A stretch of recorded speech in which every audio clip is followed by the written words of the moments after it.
अब हम वापस आते हैं पोटेशियम फेरोसाइनाइड की तरफ। ठीक है, तो इसके अंदर सबसे पहले हमें आयरन की ऑक्सीडेशन स्टेट देखनी है। ऑक्सीडेशन स्टेट है +2। ठीक है, अगर आयरन की ऑक्सीडेशन स्टेट +3 होती तो उसका एसिडिक प्रॉपर्टी ज़्यादा होती, क्योंकि वो इलेक्ट्रॉन की तरफ एफिनिटी ज़्यादा दिखाता, तो उसका नाम पड़ जाता कॉम्प्लेक्स का पोटेशियम फेरिसाइनाइड। बट क्योंकि इस कॉम्प्लेक्स के अंदर आयरन का ऑक्सीडेशन +2 है, तो इसलिए इस कॉम्प्लेक्स का नाम है पोटेशियम फेरोसाइनाइड, ना कि पोटेशियम फेरिसाइनाइड। पोटेशियम फेरोसाइनाइड का फॉर्मूला होता है K4FeCN6। पोटेशियम फेरिसाइनाइड का फॉर्मूला होता है K3FeCN6। +2 ऑक्सीडेशन स्टेट है। सबसे पहले जो Fe का जो हमारे पास इलेक्ट्रॉनिक कॉन्फ़िगरेशन वो होता है 3d6 4s2। 3d6 4s2 लिख के +2 के अकॉर्डिंग आउटर मोस्ट शेल में से 2 इलेक्ट्रॉन कट कर दो, तो 4s के 2 इलेक्ट्रॉन घटाती है। ठीक है, अब कोऑर्डिनेशन नंबर 6 के अंदर हमारे पास दो टाइप की हाइब्रिडाइजेशन देखने को मिलते हैं, sp3d2 और d2sp3। अब हमारे पास जो इस केस के अंदर लीगेंड है वो स्ट्रॉन्ग फील्ड लीगेंड है, तो पेयरिंग करा कर देख लो। पेयरिंग करने पर अगर हमारे पास इनर ऑर्बिटल के 2d वेकेंट मिल रहे हैं तभी हम पेयरिंग कराएंगे। अगर 2d वेकेंट ऑर्बिटल्स नहीं मिल पा रहे तो हम पेयरिंग नहीं करवाएंगे। ठीक है, पेयरिंग करवा दी। पेयरिंग करवाने पर हमारे पास इनर ऑर्बिटल के 2 वेकेंट डी ऑर्बिटल्स मिल गए, जिसकी वजह से हमारे पास हाइब्रिडाइजेशन इस कॉम्प्लेक्स की आ गई D2sp3। अब स्ट्रॉन्ग फील्ड लिगेंड ने पेयरिंग करवा दी, जिसकी वजह से जो कॉम्प्लेक्स है वो लो स्पिन कॉम्प्लेक्स हो गया। अब ऐसा हमने क्यों बोला, क्योंकि पेयरिंग करवाने की वजह से जो हमारे इंडिविजुअल इलेक्ट्रॉन्स के स्पिन मैग्नेटिक मूवमेंट थे वो कैंसिल आउट हो गए, तो स्पिन लो हो गया,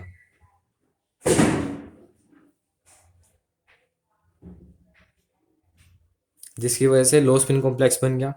D2sp3 या फिर sp3d2 हाइब्रिडाइजेशन का जो स्ट्रक्चर होता है वो ऑक्टाहेड्रल होता है। इनर ऑर्बिटल लिए हैं डी के, तो इस कॉम्प्लेक्स जो बना है वो इनर ऑर्बिटल कॉम्प्लेक्स बना है, और साथ ही साथ डायमैग्नेटिक है क्योंकि कोई भी अनपेयर्ड इलेक्ट्रॉन नहीं है। ठीक है, ये हमने K4FeCN6 को सॉल्व कर लिया according to valence bond theory. अब आते हैं एक इंपॉर्टेंट कॉन्सेप्ट के ऊपर, कि जो पेयरिंग है, pairing do not occur because of presence of strong field ligand, but it depends on our requirement. ठीक है, अब मान लो यहाँ पर पेयरिंग करने के बाद हमारे पास सिर्फ एक डी वेकेंट बचता, तो उस केस के अंदर हम पेयरिंग को रिवर्स कर देते और पेयरिंग नहीं करवाते। ठीक है, क्योंकि हमें अपना जो कोऑर्डिनेशन नंबर है, कोऑर्डिनेशन नंबर देखकर ये देखना है कि इस कोऑर्डिनेशन नंबर के अंदर कैसी हाइब्रिडाइजेशन पॉसिबल है। अब कोऑर्डिनेशन नंबर 6 है तो दो टाइप की हाइब्रिडाइजेशन पॉसिबल है, या तो sp3d2 या फिर d2sp3। अब जो डी और बाइटल है वो हमें या तो अंदर वाले दोनों चाहिए या तो बाहर वाले दोनों चाहिए। पेयरिंग करा के अगर अंदर का एक मिल रहा है तो वो हम एक्सेप्ट नहीं करेंगे, क्योंकि हाइब्रिडाइजेशन हमारे पास दो ही है, या तो D2sp3 या फिर sp3d2। ऐसा तो नहीं है ना DsP3D कि अंदर वाला एक ले लो बाहर वाला एक ले लो, ऐसा पॉसिबल नहीं है। ठीक है, तो उस केस के अंदर even in presence of strong field ligand CN की प्रेजेंस के अंदर भी हम पेयरिंग नहीं करवाते।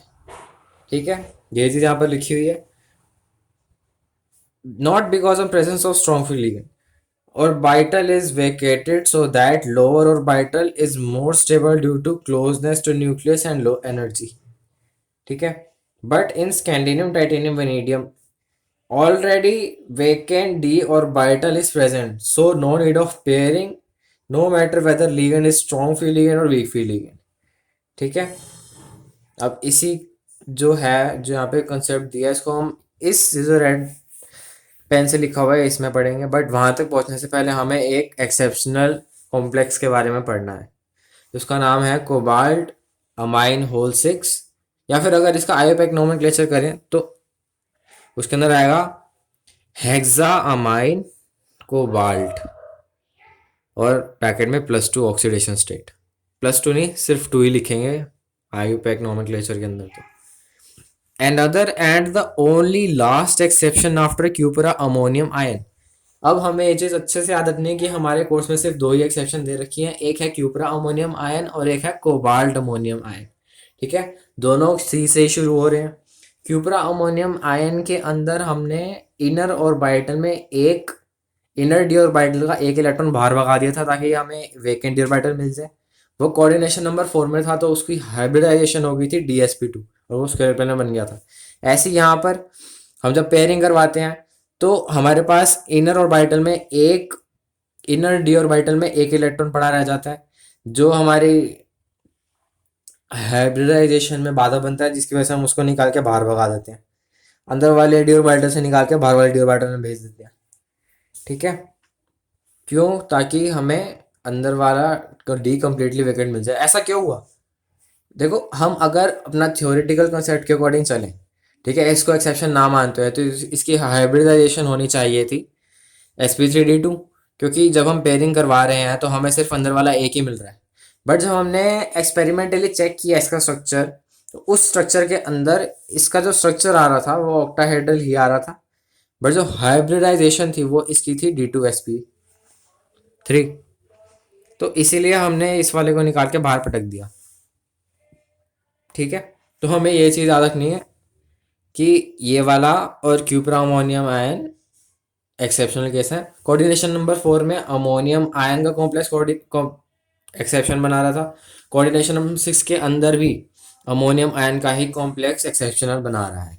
बस हमें ये चीज़ याद रखनी है कि कोऑर्डिनेशन नंबर 4 में कॉपर था अमोनिया के साथ और कोऑर्डिनेशन नंबर 6 में कोबाल्ट रहेगा। ठीक है, अब मान लो कि अगर कोऑर्डिनेशन नंबर 6 के अंदर कोबाल्ट की जगह कुछ और कॉम्प्लेक्स आ गया तो वो एक्सेप्शन नहीं बनाएगा। ठीक है, उसको हम अपने जनरलाइज जो हमने लॉ बना रखा है उसी के अकॉर्डिंग सॉल्व करेंगे। ठीक है, बस इस कॉम्प्लेक्स का नाम याद रखना है। अब कोऑर्डिनेशन नंबर 4 में क्यूप्रा अमोनियम आयन तो नाम याद रखा हुआ है, वैसे ही कोऑर्डिनेशन नंबर 6 के अंदर हमें कोबाल्ट का याद रखना है, और दोनों सी से शुरू हो रहे हैं, इसे याद रखने में कोई दिक्कत भी नहीं होगी। ठीक है, अब आते हैं अगले नोट की तरफ। In coordination number 6, D1, D2, D3 configuration always form inner orbital complex D2sp3 even in presence of strong free ligand. Do not pair electrons because already d orbital is vacant. अब इस configuration के अंदर मान लो हमारे पास strong free ligand आ गया, ठीक है, तो तब भी हम पेयरिंग नहीं कराएंगे क्योंकि पेयरिंग की ज़रूरत ही नहीं है ना। ठीक है, पेयरिंग सिर्फ स्ट्रॉन्ग फ्री लिगेंड की प्रेजेंस की वजह से नहीं होती, but depends on our requirement too. अब हमें कोऑर्डिनेशन नंबर 6 था, कोऑर्डिनेशन नंबर 6 के अंदर दो हाइब्रिडाइजेशंस पॉसिबल हैं, या तो sp3d2 या फिर d2sp3। d2sp3 मिल रहा है, ऑलरेडी डी ऑर्बिटल वैकेंट है, तो पेयरिंग कराने की जरूरत ही क्यों, एनर्जी वेस्ट ही नहीं करनी। ठीक है, तो हम कॉन्फ़िगरेशन देकर डिसाइड कर लेंगे। बस हमारे पास सिर्फ दो ही एक्सेप्शनल केस हैं, क्यूपरा अमोनियम आयन का और कोबाल्ट अमोनियम आयन का। ठीक है, वैसे ये दो एक्सेप्शनल केसेस हैं हमारे पास। अगला देखो, अब बेशक ये अमोनिया के कॉम्प्लेक्सेस हैं, ठीक है, बट आगे मेटल आयन देखो, एक है क्रोमियम एक है निकल। बस कोबाल्ट के साथ ही एक्सेप्शन बनाते हैं कोऑर्डिनेशन नंबर 6 में, हमें ये चीज़ याद रखनी है। ठीक है, इस केस के अंदर भी हम मान लो पेयरिंग करा भी दें तो भी सिर्फ एक ही वेकेंट ऑर्बिटल मिलेगा ना, बट हमें चाहिए कितने, दो, तो हम पेयरिंग कराएंगे नहीं, एनर्जी वेस्ट नहीं करेंगे, बाहर वाले ले लेंगे। ठीक है, तो ये कॉन्सेप्ट हमें ना ऐसे टाइप के क्वेश्चन को डील करने में हेल्प करता है जिसमें नंबर ऑफ अनपेड इलेक्ट्रॉन पूछ रखे हो। ठीक है, तो बच्चा क्या करेगा, स्ट्रॉन्ग फील्ड लिगेंड देखेगा, पेयरिंग करा देगा। अब उसे थोड़ी पता है कि हमारी रिक्वायरमेंट फुलफिल नहीं हो रही, तो उसे फिर भी पेयरिंग करा दी, तो वहाँ आंसर डायमैग्नेटिक आ देगा, बट आंसर जाएगा पैरामैग्नेटिक। ठीक है, इस टाइप के क्वेश्चन सॉल्व करने के अंदर हमारे हेल्प करते हैं जिसके अंदर नंबर ऑफ अनपेड इलेक्ट्रॉन पूछा हो या फिर मैग्नेटिक मूवमेंट ऑफ कॉम्प्लेक्स पूछ रखा हो। ठीक है,